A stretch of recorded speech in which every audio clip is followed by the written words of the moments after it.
கம்பஹா மாவட்டத்திலே அமைந்திருந்த மல்வானை பகுதியிலே அமைந்திருந்த பெசில் ராஜபக்சனுடைய வீட்டிற்குள்ளே இப்போது இளைஞர்கள் படை நுழைந்து ஆர்ப்பாட்டம் ஒன்றை மேற்கொண்டிருக்கின்றார்கள்.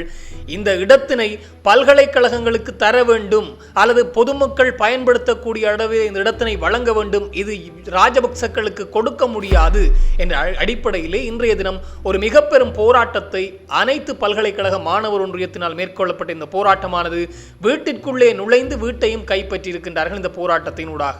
மேலும் ஜோசித ராஜபக்ச இன்றைய தினம் நீதிமன்ற கூண்டிலே இருந்து கொண்டு நான் எந்த குற்றமும் இழைக்கவில்லை என்ற அடிப்படையிலே கதறி அழுதிருக்கின்றார். இருந்தாலும் குற்றப்பத்திரிகை வாசிக்கப்பட்டு இந்த குற்றம் அவர் குற்றம் இழைத்திருக்கின்றார் என்பதும் இந்த வழக்கை தொடர்ந்தும் விசாரிக்கலாம் என்பதை நீதிபதியும் உத்தரவிட்டிருக்கின்றார்.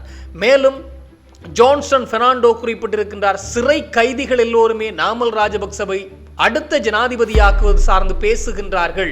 எனவே 2029 ஆண்டு ஜனாதிபதி இந்த நாமல் ராஜபக்ச தான் என்ற அடிப்படையிலே ஜான்சன் பெர்னாண்டோவும் தன்னுடைய கருத்தை தெரிவித்திருக்கின்றார். இந்த விடயங்கள் பற்றித்தான் இந்த தொகுப்பினூடாக முழுமையாக பேச போகின்றோம். அன்புறவுகள் எல்லோருக்குமே வணக்கம். இந்த பெசில் ராஜபக்சவுக்கு சொந்தமான வீடுகள் இலங்கையிலே பல பாகத்தில் இருக்கின்றது. ராஜபக்சக்களுக்கு சொந்தமான காணிகள், மோசடியாக பெறப்பட்ட வீடுகள் என்றால் எங்கெல்லாம் திரும்புகின்றோமோ ஒவ்வொரு மாவட்டத்திலும், இலங்கையினுடைய ஒவ்வொரு மாவட்டத்திலும் அங்கெல்லாம் இருக்கின்றது. அது இங்கே மட்டும் தானா என்றால் அமெரிக்காவிலும் அப்படித்தான் இருக்கின்றதாம். அப்படியான ஒரு சொத்து தான் பெசில் ராஜபக்சவுக்கு சொந்தமான ஒரு சொத்து. 15 ஏக்கர் நிலத்திலே அமைய பெற்ற 2 அடுக்குகளை கொண்ட ஒரு பங்களா ஒன்று கடந்த 2022 ஆண்டு மக்கள் கிளர்ச்சியின் போது 2022 கோட்டா ஹோஹோம் மக்கள் கிளர்ச்சி போராட்டம், இந்த அறகலிய போராட்டத்தின் போது தீக்கிரையாக்கப்பட்டிருந்தது. அந்த வீடு பெசில் ராஜபக்சவுக்கு சொந்தமானதான். பெசில் ராஜபக்ச நிதியமைச்சராக இருந்த காலப்பகுதிகளிலே அந்த இடத்தை கைப்பற்றி அவர் வீடுகளை கட்டியிருந்தார் என்பது தெரிய வந்திருந்தது. இன்றைய தினம் அந்த வீடு கம்பஹா மாவட்டத்தினுடைய மல்வானை பகுதியிலே அமைந்திருக்கின்ற அந்த பகுதிக்குள்ளே அனைத்து பல்கலைக்கழக மாணவர் ஒன்றியம் உள்ளே புகுந்திருக்கின்றார்கள். இளைஞர்கள் குழு, மாணவர்கள் குழு உள்ளே புகுந்து போராட்டத்தை மேற்கொண்டிருக்கின்றார்கள். அத்தோடு அந்த வீட்டை முழுமையாக அவர்கள் கைப்பற்றி இந்த இடத்தினை பல்கலைக்கழகங்களுக்கு தங்குமிட விடுதிகளை அமைப்பதற்கு வழங்க வேண்டும். இது மக்களுடைய சொத்து, இதை ராஜபக்சக்களுக்கோ யாருக்குமோ விட்டு கொடுக்க முடியாது என்ற அடிப்படையிலும் இது மக்களுடைய சொத்து, உடனடியாக இந்த வீட்டை பல்கலைக்கழகங்களுக்கு அல்லது பல்கலைக்கழகங்களுடைய விடுதிகள் அமைப்பதற்கு அல்லது பொதுமக்கள் பயன்பாட்டிற்கு இதனை விட வேண்டும் என்ற அடிப்படையிலே இன்றைய தினம் இளைஞர்கள் குழு அல்லது மாணவர்கள் குழு போராட்டத்தை மேற்கொண்டிருக்கின்றார்கள். இந்த போராட்டத்தை ஒப்பிடுகின்ற போது 2022 ஆண்டு அறகலைய போராட்டத்தோடு ஒப்பிட்டுத்தான் சொல்ல வேண்டும். காரணம், அறகலைய போராட்டத்திலும் இதே போன்றுதான் அந்த மல்வானை வீட்டிற்குள்ளே புகுந்து வீட்டிற்கு தீ வைத்திருந்தார்கள். அதே பாணியிலே இன்றைய தினம் பல்கலைக்கழக மாணவர்கள் உள்ளே புகுந்திருக்கின்றார்கள். இதே போன்றுதான் வெவ்வேறு ராஜபக்சக்களுடைய கட்டடங்களுக்கெல்லாம் தீ வைக்கப்பட்டிருந்தது. பல அமைச்சர்களுடைய கட்டடங்களுக்கெல்லாம் தீ வைக்கப்பட்டிருந்தது 2022 ஆண்டு. அதே பாணியிலே இன்றைய தினம் இந்த மல்வானை வீடு முற்றுகையிடப்பட்டிருக்கின்றது என்றால் அது மாற்று கருத்தே இல்லை. இந்த வீடு பொதுமக்கள் பாவனைக்கு விட வேண்டும், மக்கள் சொத்து, மக்களுக்கானது என்பது சொல்லப்பட்டிருக்கின்றது. எனவே இது பெசில் ராஜபக்சவுக்கு சொந்தமானது அல்லது பெசில் ராஜபக்ச மோசடியான கட்டடத்தை கட்டினார் 15 ஏக்கரிலே என்று சொல்லப்படுகின்றதாம். நீதிமன்ற வழக்குகள் இடம்பெற்ற போது அந்த வீட்டுக்கும் எனக்கும் சம்பந்தம் இல்லை என்று பெசில் ராஜபக்ச முன்னர் குறிப்பிட்டிருந்தாராம். இதனால் அந்த வீடு இழுபறி நிலையிலே இருந்தது.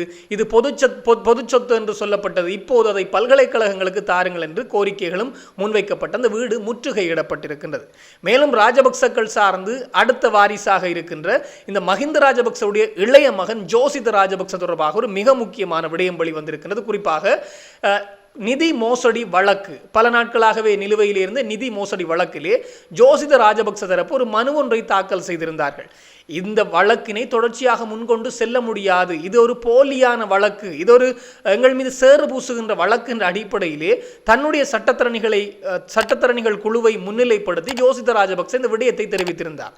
இன்றைய தினம் 14ஆம் தேதி இந்த வழக்கு கொழும்பு மேல் நீதிமன்றத்திலே விசாரணைக்கு எடுத்துக் கொள்ளப்பட்ட போது சட்டமாதிபர் திணைக்களத்தினால் குற்றப்பத்திரிகை தாக்கல் செய்யப்பட்டிருந்தது. அந்த குற்றப்பத்திரிகை அந்த இடத்திலே வாசிக்கப்பட்டிருக்கின்றது. ஆனால் இந்த ஜோசித ராஜபக்ச சொல்லி இருக்கின்றார், இந்த வழக்குக்கும் எனக்கும் சம்பந்தம் இல்லை, நான் குற்றமற்றவன், அதாவது சிறை கூண்டிலே நின்று கொண்டு இந்த வழக்குக்கும் எனக்கும் சம்பந்தம் இல்லை, நான் எந்த குற்றமும் செய்யவில்லை, நான் குற்றமற்றவன் என்று சொல்லியிருக்கின்றார். ஆனால் நீதிபதி அறிவித்திருக்கின்றார், இந்த வழக்கை தொடர்ந்து முன்கொண்டு செல்லலாம், அதாவது இந்த வழக்கை முன்கொண்டு செல்ல முடியாது, செல்லக்கூடாது என்று ஜோசித்த தரப்பு முன்வைத்த அந்த மனுவை நிராகரித்த நீதிபதி இந்த வழக்கை முன்கொண்டு செல்வதற்கான அனைத்து ஆதாரங்களும் இருக்கின்றது, இதிலே குற்றம் இடம்பெற்றிருக்கின்றது என்பது தெரிய வருகின்றது. எனவே இந்த விடயத்தை நாங்கள் முன்கொண்டு செல்ல, அதாவது இந்த நீதிமன்றம் முன்கொண்டு செல்கின்றது அல்லது செல்ல முடியும் என்ற உத்தரவு வழங்கப்பட்டிருக்கின்றது. இதனால் இந்த வழக்கு இனிமேல் விசாரிக்கப்பட இருக்கின்றது. எனவே குற்றப்பத்திரிகை தாக்கல் செய்யப்பட்டு அது வாசிக்கப்பட்டிருக்கின்றது. ஜோசித ராஜபக்சவும் நான் குற்றமற்றவன் என்பதை சொல்லியிருக்கின்றாராம் சிறை கூண்டிலே நின்று கொண்டு. இருந்தாலும் இந்த வழக்கு சார்ந்து தீவிர விசாரணைகள் இடம்பெற்று வருகின்றது. மேலும் ஒரு மிக முக்கியமான விடயம் என்றால் அதுவும் ராஜபக்சக்கள், அதுவும் ஜான்சன் பெர்னாண்டோ சார்ந்த விடயம். ஜான்சன் பெர்னாண்டோ கைது செய்யப்பட்டு பல காலமாக சிறையில் இருந்தார். ஜான்சன் பெர்னாண்டோ மூத்த மகன், இளைய மகன், இன்னும் 2-3 அதிகாரிகள் எல்லாம் கைது செய்யப்பட்டு பிணையை கூட வழங்க முடியாத நிலையிலே கிட்டத்தட்ட 5 மாதங்கள் வரையிலே அவர்கள் சிறையில் இருந்தார்கள். அந்த சிறையில் இருந்த போதாம் சிறையில் இருந்த பல கைதிகள் பேசியிருக்கின்றார்களாம், நாமல் ராஜபக்சவை அடுத்த ஜனாதிபதியாக ஆக்குவோம் என்ற அடிப்படையில். அதை அவர் சொல்லியிருக்கின்றார். அவர் தன்னுடைய ஒரு மக்கள் சந்திப்பின் போது சொல்லியிருக்கின்றாராம், கிராம மட்டங்களிலே பேசுகின்றார்கள் நாமல் ராஜபக்சவை ஜனாதிபதியாக்க வேண்டும் என்று, சிறைகளிலும் அப்படித்தான் பேசுகின்றார்களாம், நாமல் ராஜபக்சவை தான் அடுத்த ஜனாதிபதியாக மாற்ற வேண்டும். காரணம் அவர்தான் இளைய தலைமுறையை சரியான முறையிலே கொண்டு செல்லக்கூடிய ஒரு நடுநிலையான ஜனாதிபதியாம். எனவே நாமல் ராஜபக்சவை ஜனாதிபதியாக்க வேண்டும் என்று சிறை கைதிகள் பலர் பேசினார்களாம். உண்மையை சொல்ல போனால் சிறை கைதிகள் பேசித்தான் இருப்பார்கள். காரணம் அதற்குள்ளே இருப்பவர்கள் எல்லாம் கஞ்சா விற்பவர்களும், போதைப் பொருள் விற்பனையாளர்களும், பாதாள உலக குழுவோடு தொடர்புடையவர்களும், பல ரவுடித்தனங்களை செய்துவிட்டு உள்ளே பிடிபட்டிருப்பவர்கள் தான் சிறைச்சாலைகளில் இருக்கின்றவர்கள்.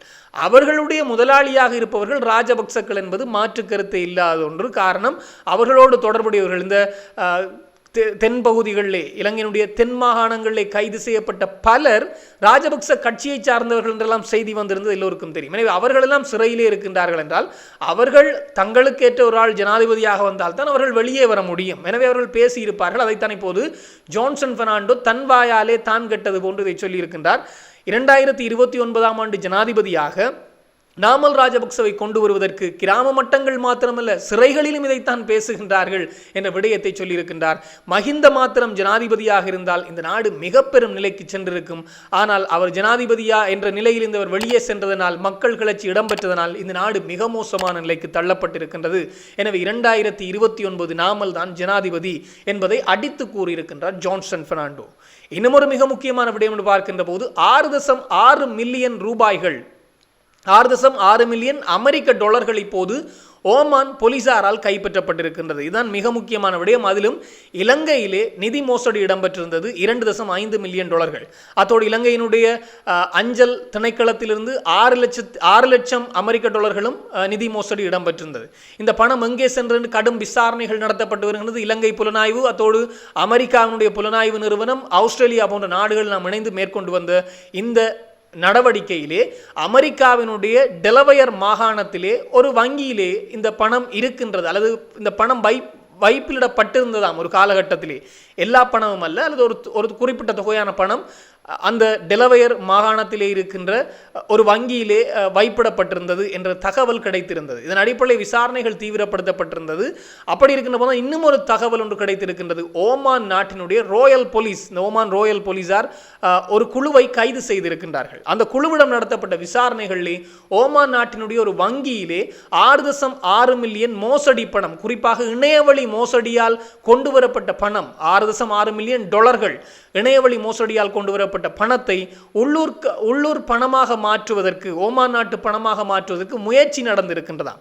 அந்த குழுவை கைது செய்து விசாரித்த போதுதான் இவை அத்தனையுமே இணையவழி மோசடியினூடாக வந்த பணம் என்ற விடயம் வெளிவந்திருக்கின்றது. இதனால் இப்போது இலங்கைக்கு தகவல் கொடுத்திருக்கின்றார்களாம். இந்த ஓமான் நாட்டு அதிகாரிகள் இலங்கைக்கு தகவல் கொடுத்திருக்கின்றார்கள். காரணம், இலங்கையிலிருந்து 2.5 மில்லியன் டாலர்கள் காணாமல் போயிருந்தது.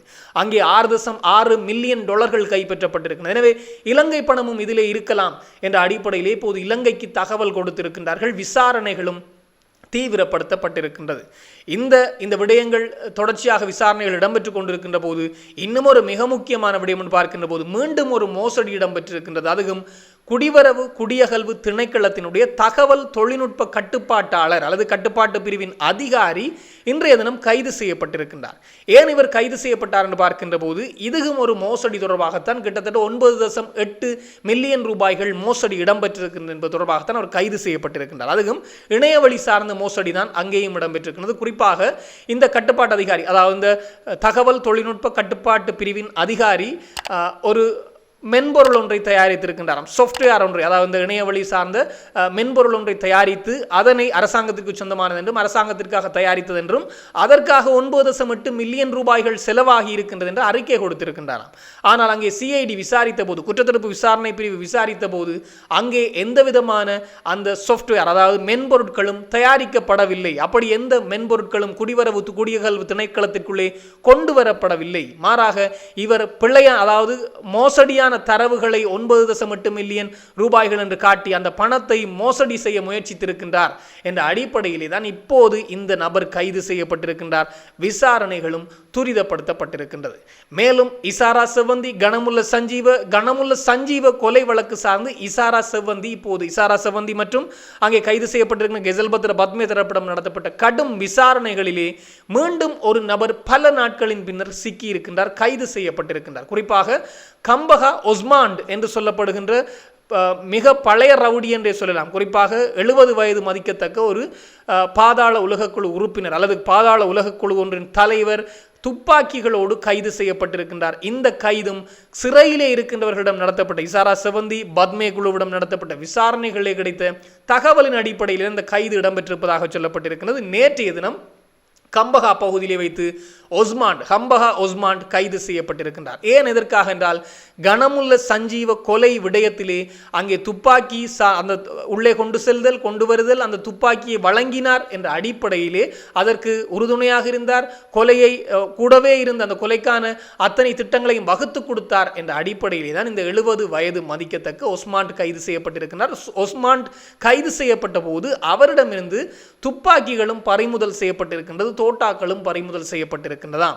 எனவே நீண்ட நாட்களின் பின்னர் கனமுல்ல சஞ்சீவ வழக்கு சார்ந்து மீண்டும் ஒருவர் கைது செய்யப்பட்டிருக்கின்றார். அதுவும் உள்ளே இருக்கின்றவர்களிடம் நடத்தப்பட்ட விசாரணைகளின் அடிப்படையில் தான் இந்த கைதும் இடம்பெற்றிருப்பதாக சொல்லப்பட்டிருக்கின்றது. இது தொடர்பாக இன்னும் பல தகவல்கள் வருகின்ற போது உடனுக்குடன் தெளிவுபடுத்த நானும் தயாராக இருக்கிறேன். இன்னும் ஒரு தொகுப்போடு சந்திக்கலாம். உங்களிடம் விடைபெறும் நான் என்றும் உங்கள் அன்பின் ஈழன். வணக்கம்.